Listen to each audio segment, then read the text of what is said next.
आगे बढ़ते हैं। वर्क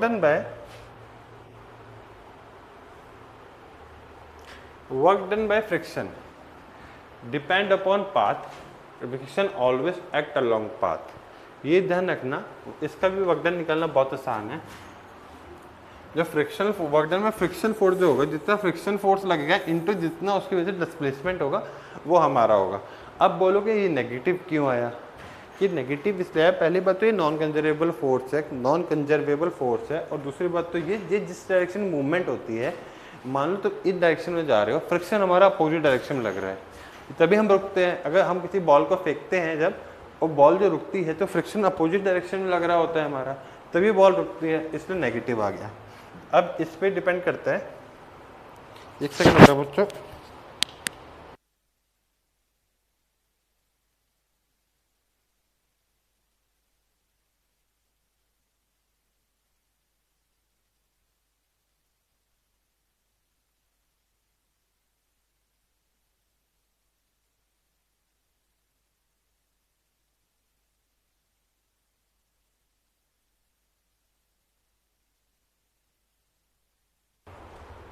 हाँ बच्चों हेलो, आवाज़ आ रही है ना? मैंने क्या बताया, फ्रिक्शन फोर्स के बारे में हमने पढ़ लिया। आगे पढ़ना है work done by spring force. ये स्प्रिंग फोर्स का कॉन्सेप्ट बहुत अच्छा है, इससे क्वेश्चन भी आते हैं और आसान क्वेश्चन आते हैं।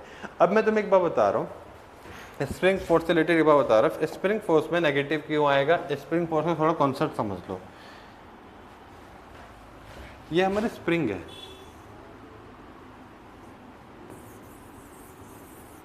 क्या है हमारा, ये स्प्रिंग है। इस स्प्रिंग को हमने, ये हमारी स्प्रिंग है, ठीक है। अब इस स्प्रिंग को हम इलोंगेट कर सकते हैं या कंप्रेस कर सकते हैं। इलोंगेशन होगी इसकी, ये वाला पॉइंट इसका x मान लो। इलोंगेशन करोगे तो इसको इस साइड स्ट्रेच करोगे तो x1 हो जाएगी, और कंप्रेशन करोगे तो इस साइड करोगे तो ये इस पोजीशन को मान लो x2। यहाँ तक लाए और यहाँ तक लाए। यहाँ पे क्या करा हमने, इलोंगेशन करा। यहाँ पे क्या करा, कंप्रेशन करा।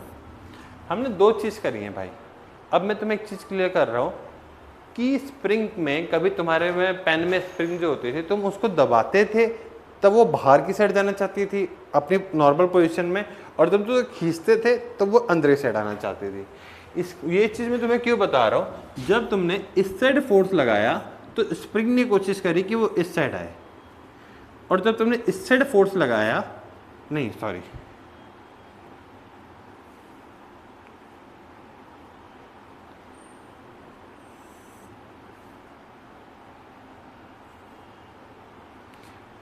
ये मैंने क्या बताया, जब तुमने इस साइड फोर्स लगाया तो स्प्रिंग ने कोशिश करी वो इस साइड आए, और जब तुमने अंदर कंप्रेस करने की कोशिश करी, इस साइड फोर्स लगाया तो स्प्रिंग ने उसको अपोज करा।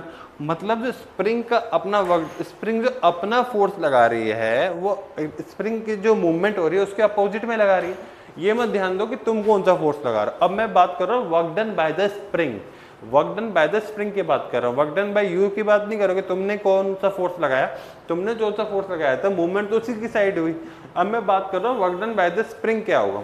Work done by the spring हो रहा है, अगर तुमने उसको कंप्रेस करने की कोशिश करी तो मतलब जब मूवमेंट अंदर की साइड हुई तो स्प्रिंग जो फोर्स लगाया वो बाहर की साइड लगाया, और जब स्प्रिंग को इलोंगेट किया गया, मतलब वो बाहर की साइड जब उसकी मूवमेंट हुई तो स्प्रिंग ने किस साइड फोर्स लगाया, अंदर की साइड फोर्स लगाया। बस मैं तुम्हें ये कॉन्सेप्ट क्लियर करना चाहता था कि उसमें नेगेटिव क्यों आएगा फॉर्मूले में। इस फॉर्मूले को अब हम पढ़ते हैं। Work done by the spring in elongation and compression, negative. Negative का रीजन मैंने बता दिया। अब वर्क डन क्या इन कंप्रेशन इलोंगेशन हमने क्या x1 से x2 पोजीशन में, तो उसका फॉर्मूला क्या हो जाएगा, हाँ देखो तीन फॉर्मूले हैं। हमने half k x square formula होता है, माइनस वर्क डन बराबर work done is equal to minus half k x का स्क्वायर, के एक्स स्क्वायर, ठीक है। अब हमारा x2 से x1 की तरह x2 माइनस x1, x2 का स्क्वायर माइनस x1 का स्क्वायर, मान लो ये मीन पोजीशन पे गया तो माइनस x का स्क्वायर, और work done compression from mean to x half k x का स्क्वायर, अब बात करते हैं मोमेंटम की और काइनेटिक एनर्जी की। मोमेंटम जो होता है वो वेक्टर क्वांटिटी है। डायरेक्शन क्या होती है? मोमेंटम क्या है? एक वेक्टर क्वांटिटी है। उसकी डायरेक्शन क्या होती है? मोमेंटम क्या है? एक वेक्टर क्वांटिटी है। डायरेक्शन क्या होती है? अलोंग वेलोसिटी होती है।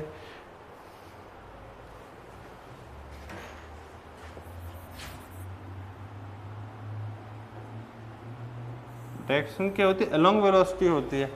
मोमेंटम का formula P is equal to m into v. Kinetic energy जो होती है store due to motion. Kinetic energy जो मोमेंटम क्योंकि वेक्टर क्वांटिटी होगी, काइनेटिक एनर्जी क्योंकि स्केलर क्वांटिटी हो गई। स्केलर क्वांटिटी है, इसका फॉर्मूला देखो कैसे निकालते हैं, इस पर भी क्वेश्चन आता है। देखो अब मैं एक बात बताओ, हमें काइनेटिक एनर्जी का फॉर्मूला पता है, हाफ एम वी स्क्वेयर पता है। हाफ एम वी स्क्वेयर का फॉर्मूला, काइनेटिक एनर्जी का फॉर्मूला पता लग गया। क्या होता है? Half m v square. क्या होता है फॉर्मूला काइनेटिक एनर्जी का? Half m v square formula होता है। अब मुझे एक बात बताओ, अगर मैं इस फॉर्मूले को m से मल्टीप्लाई कर दूं और m से डिवाइड कर दूं तो फॉर्मूला क्या हो जाएगा? Half m square v square by m। और मैंने मोमेंटम का फॉर्मूला क्या बताया था? मोमेंटम का फॉर्मूला होता है P बराबर m इंटू वी होता है। P is equal to m into v. तो हमारा half P square by m। तो काइनेटिक एनर्जी का क्या फॉर्मूला हो गया? Kinetic energy is equal to P square by 2m।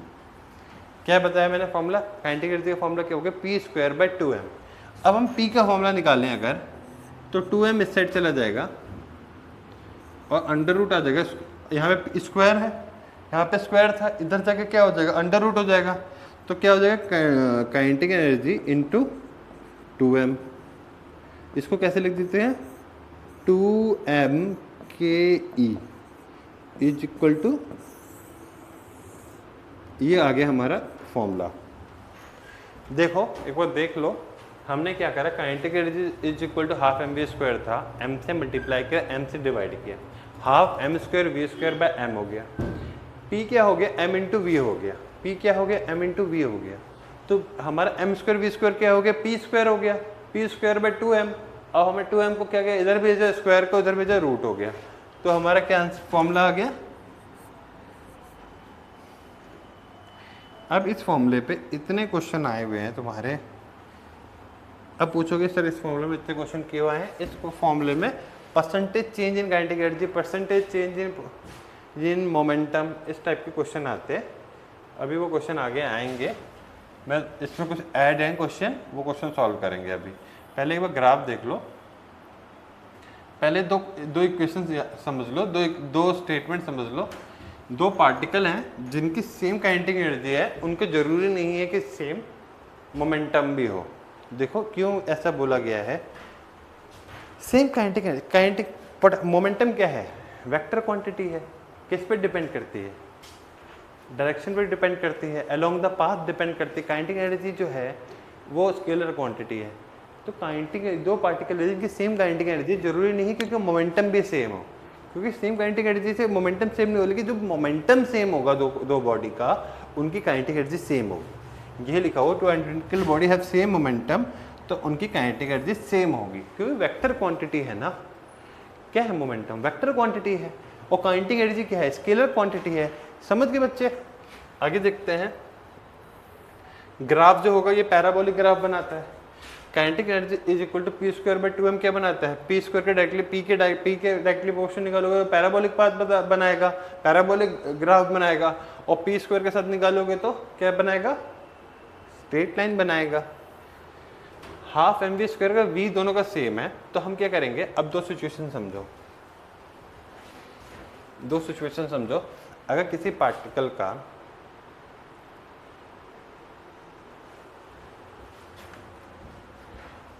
Particle का kinetic energy is equal to half m v square, ठीक है। अगर उसका v square, v velocity same है दो पार्टिकल की,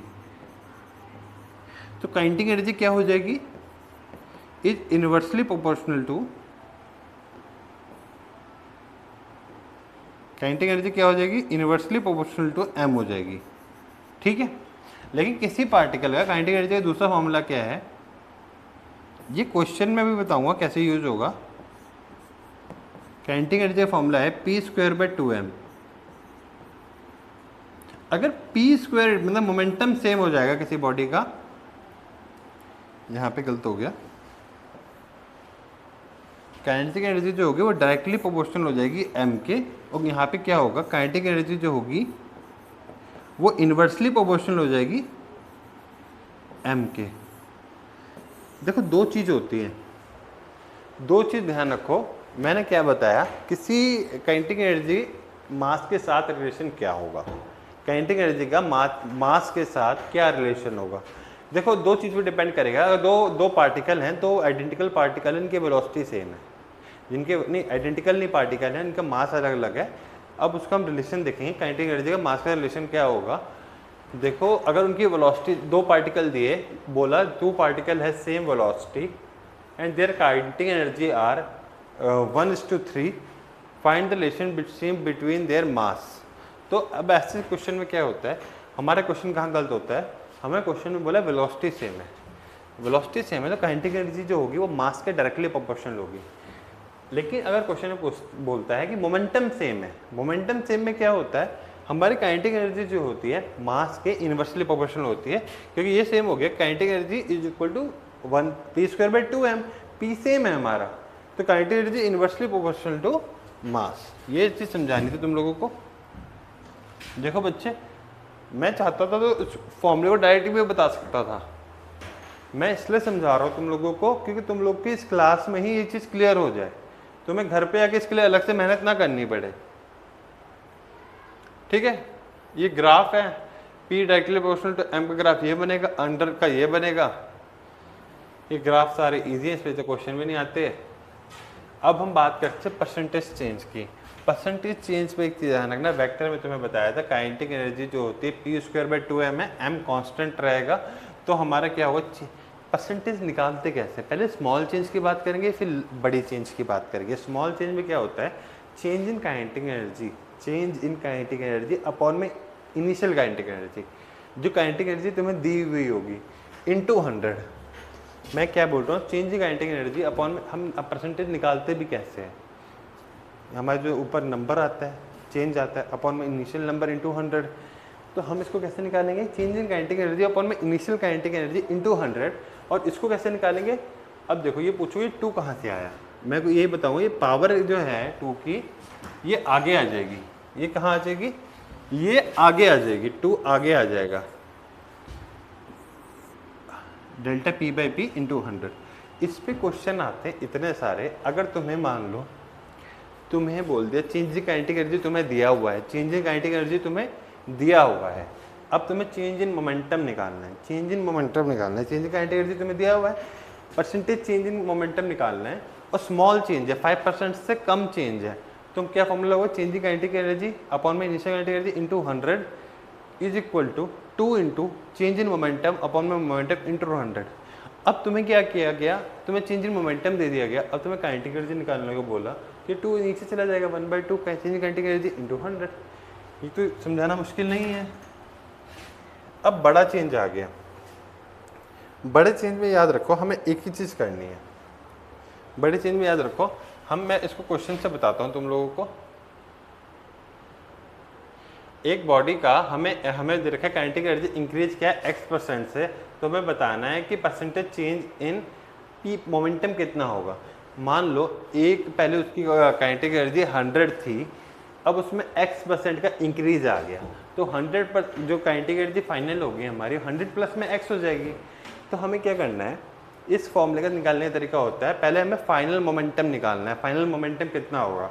फाइनल मोमेंटम निकालने का तरीका क्या होता है, जो हमारा फाइनल काइनेटिक एनर्जी अपॉन में इनिशियल काइनेटिक एनर्जी इंटू 100 और अंडर रूट में होता है p is equal to √2m/e बताया था मैंने, p is equal to √2m/e बताया था मैंने। तो हमारा क्या होगा इस फॉर्मूले में, चलो इसको एक ना क्वेश्चन सॉल्व करके दिखाता हूँ तुम लोगों को, एक्स वाई से समझ में नहीं आएगा तुम्हें। काइनेटिक एनर्जी एक बॉडी की इंक्रीज कर रही है 44% से। इनिशियल काइनेटिक एनर्जी हमारी जो फाइनल काइनेटिक एनर्जी इनिशियल को मानो, इनिशियल को मानो 100%, तो फाइनल काइनेटिक एनर्जी कितनी होगी 144%। अब मुझे बताओ, मैंने बताया फाइनल काइनेटिक एनर्जी निकालनी है, तो हमें फाइनल काइनेटिक एनर्जी क्या होगी 144/100 ये निकालेंगे, इंटू 100% कर देंगे, इंटू 100 से मल्टीप्लाई करेंगे, परसेंटेज निकाल रहे हैं। अब एक बार बताओ 144 किसका अंडर रूट होता है? मैंने क्या बताया, फाइनल काइनेटिक एनर्जी जो आई है अपॉन में इनिशियल काइनेटिक एनर्जी इंटू 100, और जो उसके साथ रिलेशनशिप है तो अंडर रूट में होता है। तो 144 का रूट किसका होता है? 144 12 का अंडर स्क्वायर रूट होता है। 144 का स्क्वायर रूट 12 होता है, और 100 का 10 होता है, 120 आ गया। अब मुझे बताओ, तुमसे पूछा है कि मोमेंटम में इंक्रीज कितना होगा, मोमेंटम में इंक्रीज कैसे निकालोगे? जो फाइनल मोमेंटम हमने निकाला क्या है, ये हमने फाइनल मोमेंटम निकाला है। हमने क्या निकाला है? फाइनल मोमेंटम निकाला है। हमें इंक्रीज पूछ रहा है, हमारा कितना आया 120 आया है। हम इनिशियल वो क्या मान रहे हैं 100 मान रहे थे, 120 माइनस 100 क्या हो जाएगा हमारा 20%। अभी वाला क्वेश्चन देखो, ये 2-3 क्वेश्चन और है, इन 2-3 क्वेश्चन देखो।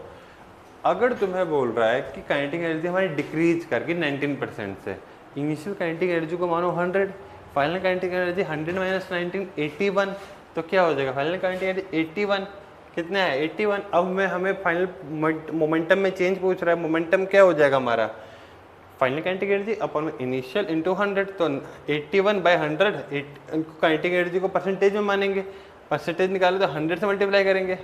9/10 कैसे आया? 81 का स्क्वायर रूट क्या होता है 9 होता है, 100 का स्क्वायर रूट 10 होता है। इसको सॉल्व करा तो 90 आ गया। अब डिक्रीज, ये हमारा फाइनल मोमेंटम आया, डिक्रीज करें, डिक्रीज निकालना तो क्या हो जाएगा 100 माइनस 90 हो जाएगा। अब देखो, अब तुम्हारा क्वेश्चन आया है मोमेंटम पे। अब किस पे क्वेश्चन आया है? मोमेंटम पे, ठीक है। मोमेंटम पे जो क्वेश्चन आया है, मोमेंटम में क्या कर रहा है, फाइनल मोमेंटम दिया हुआ है, तुम्हें बोला है नहीं, तुम्हें बोला है मोमेंटम जो है वो 200% से इंक्रीज हुआ है, तो हमें काइनेटिक एनर्जी में कितना चेंज आएगा वो बताना है। तो मोमेंटम जो है वो 100 था, 200% इंक्रीज हुआ तो 300% हो गया, तो 300 हो गया। 300 बाई इनिशियल, मैं क्या बताता, फाइनल जब निकालते हैं, फाइनल बाई जो हमें काइनेटिक एनर्जी निकालनी होगी, फाइनल बाई इनिशियल करना पड़ेगा। तो 300/100 कर दिया, पहले हमने कर दिया तो 3 आ गया, फिर हमने 3 का स्क्वायर निकाल दिया तो हमारा क्या हो गया 9 हो गया। अब हमें परसेंटेज में निकालना 900 हो गया, तो परसेंटेज इंक्रीज, अब हमें परसेंटेज इंक्रीज निकालना है। काइनेटिक एनर्जी इनिशियल को 100 माना है हम लोगों ने, तो 900 माइनस 100 कितना हो जाएगा 800 हो जाएगा। अब हम बात करते हैं वर्क एनर्जी थ्योरम की। देखो, कभी भी हमें वर्क डन कैसे भी निकालना हो और हमारे किसी भी सिचुएशन से, किसी भी फॉर्मूले से वर्क डन सही आए गलत है, लेकिन काइनेटिक एनर्जी थ्योरम से हमारा वर्क डन हमेशा ही सही आएगा। काइनेटिक एनर्जी थ्योरम हर जगह एप्लीकेबल होती है। तो वर्क डन कैसे निकालेंगे, चेंज इन काइनेटिक एनर्जी के बराबर होता है। वर्क डन पॉजिटिव होगा, काइनेटिक एनर्जी पॉजिटिव होगी, वर्क डन नेगेटिव होगा, काइनेटिक एनर्जी नेगेटिव होगी, वर्क डन 0 होगा, काइनेटिक एनर्जी 0 होगी, काइनेटिक एनर्जी कांस्टेंट होगी, काइनेटिक एनर्जी कांस्टेंट होगी, स्पीड कांस्टेंट होगी ये, ठीक है। अब ये देखो, इस कांस्टेंट फोर्स जो काइनेटिक एनर्जी जो होती है v² के डायरेक्टली प्रोपोर्शनल होती है और t² के डायरेक्टली प्रोपोर्शनल होती है।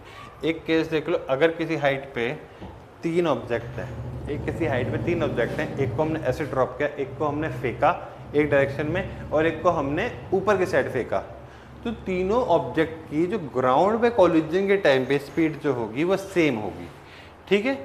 ग्राउंड की कोलिजन पे जो तीनों ऑब्जेक्ट की स्पीड जो होगी वो सेम होगी। अब ये वाला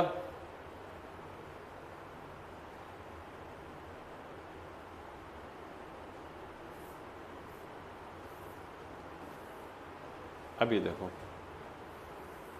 ये वाला हो गया हमारा, हाँ।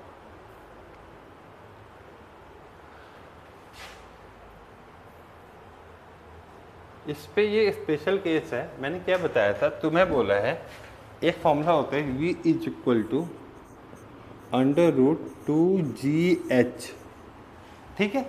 h जो होगा, एक हमने ऑब्जेक्ट रखा बाउल पे, यहाँ पे वो यहाँ पर आया, तो हम पूछेंगे कि वेलोसिटी क्या होगी। हम यहाँ पे म्यू को हम 0 मान के चल रहे हैं कि म्यू 0 है हमारा, तो हमारी वेलोसिटी क्या होगी, वेलोसिटी जो होगी उसमें हमें निकालना पड़ेगा, तो हम वर्टिकल हाइट लेंगे, वर्टिकल हाइट लेंगे तो v is equal to √2gh, h क्या होगी हमारी यहाँ पे वर्टिकल हाइट होगी। ठीक है, आगे देखते हैं। ये पेंडुलम के क्वेश्चन है, 2 क्वेश्चन होते हैं, दो टाइप है, एक उसका स्पेशल केस है, एक नॉर्मल कॉन्सेप्ट है। एक पेंडुलम है, वो यहाँ उसका मास m है, वो यहाँ से यहाँ पर आया, तो उसकी वेलोसिटी कितनी होगी, फाइंड वेलोसिटी बोल देगा। ये इस पॉइंट पे उसकी वेलोसिटी निकालो। एक बार बताओ, इसकी लेंथ l है, इसकी लेंथ क्या है l है, ये लेंथ ये डिस्टेंस जो वही ये डिस्टेंस है, इसने पाथ कौन सा कवर करा है, ये s पाथ कवर करा है। लेकिन मैंने क्या बताया था कि वर्टिकल हाइट लेते हैं, वर्टिकल हाइट लेते हैं तो v is equal to √2gl हो गया।